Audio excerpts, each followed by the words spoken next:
Hey guys, this is Sohinky And Wes. from Mahalo Games, and this is a strategy video for Call of Duty Black Ops Zombies.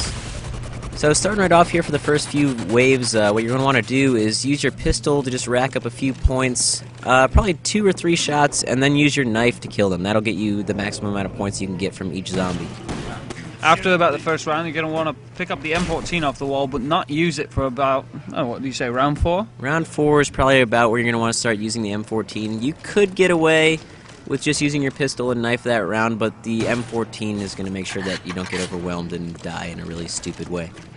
Even if you are going to use the knife that round, it's always nice to have a backup, just in case. Very, very true.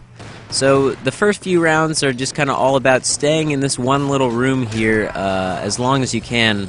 Really, if you can last until round 6 or 7 in just this room, it's a good idea because it's pretty easy to cover. There's only a few entrances, so as long as you can stay in this room, I would. When you get to about level 6, I believe, you're going to want to start looking for the power button. You're going to want to make it all the way around the stage one of the directions so you can find the random box. Because once you turn the power on, the light board shows up and it'll show you exactly where the random box is, so you don't have to do a lot of random searching.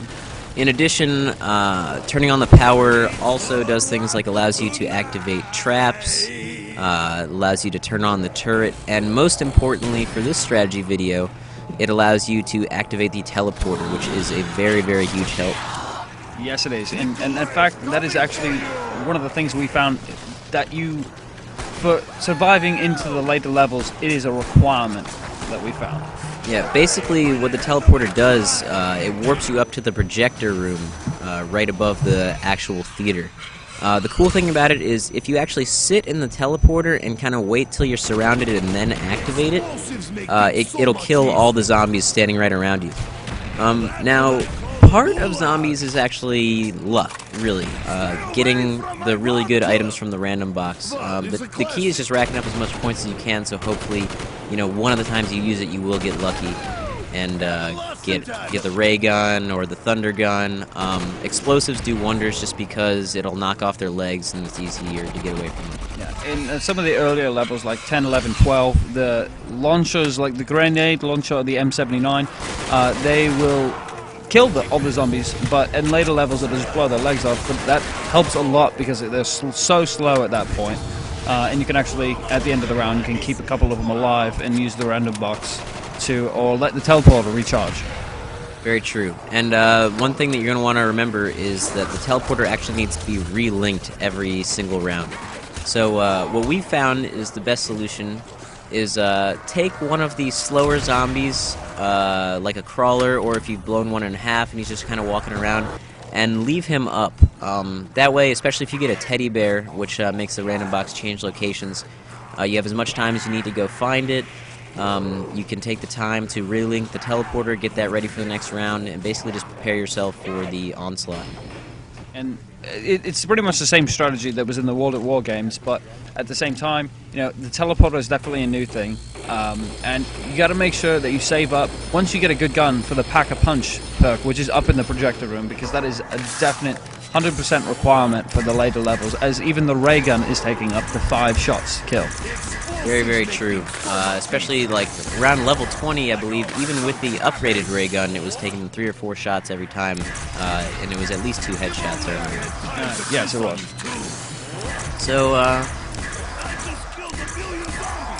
just make sure at the end of each round, especially round 10 and beyond, you're going to want to leave those last zombies up so that you can run around and find the random box.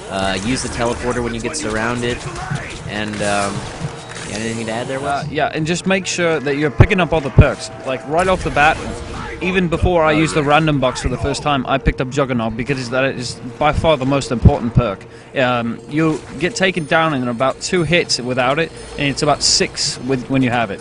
The second best perk you need to get is the speed perk, which helps you sprint faster and it helps you reload. So when you're getting surrounded by those zombies and you have to reload a clip, it's not taking 20 seconds to reload. It takes like 3 or 4 seconds, and that is a big thing, especially with the launchers, because the M79, as you see here, if you use it, it just reloads really, really, really fast, and it helps you just get out of those surrounded situations. Very true. Actually, the random box you kind of have to get lucky with, but the one constant really in this mode is the power-ups. You really, really need to, at the very least, make sure that you have Juggernog. I know there was one of the dog rounds where I got hit 4 or 5 times and I still stayed up. So definitely good to have. On the dog rounds, that's something that we didn't cover. One of the things you want to do is really, I mean, every other round you don't really want to back yourself into a corner, but putting yourself in a corner against the dogs is smart. Not that many come at you at once, and when you're in the corner, it's actually really easy to dodge them. So it's good. You know where they're coming from, and they don't take that many hits to kill. No, that's right. Even in the later rounds, the dogs are still pretty easy. It's simply the earlier rounds that are harder because you don't have the good weapons that you're going to have in the later levels. So I think that's it. Stay tuned. We're going to be putting up the round that we actually developed these strategies when we got to round 22. So stay tuned for that. And yeah, thanks for watching. Make sure to comment, rate, and subscribe, guys. All right, enjoy. Thanks.